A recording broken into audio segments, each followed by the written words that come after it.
തെക്കുംകൂറിൻ്റെ ആദ്യകാല തലസ്ഥാനങ്ങളായിരുന്നു വെണ്ണിമലയും മണികണ്ഠപുരവും. തെക്കുംകൂർ രാജകുടുംബം താമസിച്ചിരുന്ന കൊട്ടാരം ഉണ്ടായിരുന്നത് വെണ്ണിമലയിൽ ശ്രീരാമ ലക്ഷ്മണ ക്ഷേത്രത്തിന് സമീപത്തായിട്ടായിരുന്നു.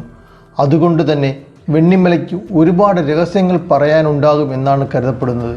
വെണ്ണിമലയിൽ നിന്ന് മണികണ്ഠപുരത്തേക്ക് 2 ഭൗമാന്തർ പാതകൾ ഉണ്ടായിരുന്നതായി പ്രദേശവാസികൾക്കിടയിൽ പരക്കെ വിശ്വാസമുണ്ട്.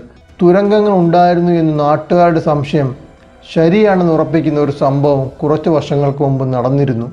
വാകത്താനത്ത് മണികണ്ഠപുരം ക്ഷേത്രത്തിന് സമീപം റോഡ് പണിയുടെ ഭാഗമായി JCB ഉപയോഗിച്ച് കുഴിച്ചപ്പോൾ തുരങ്കങ്ങൾ കണ്ടെത്തുകയുണ്ടായി. എന്നാൽ കൂടുതൽ അന്വേഷണമൊന്നും നടത്താതെ മണ്ണിട്ട് മൂടുകയാണ് ചെയ്തത്. അതുപോലെ തന്നെ തെക്കുംകൂറിനുണ്ടായിരുന്ന സമ്പത്ത് വെണ്ണിമലയിലെ പാറമടക്കുകളിലോ മലയിലോ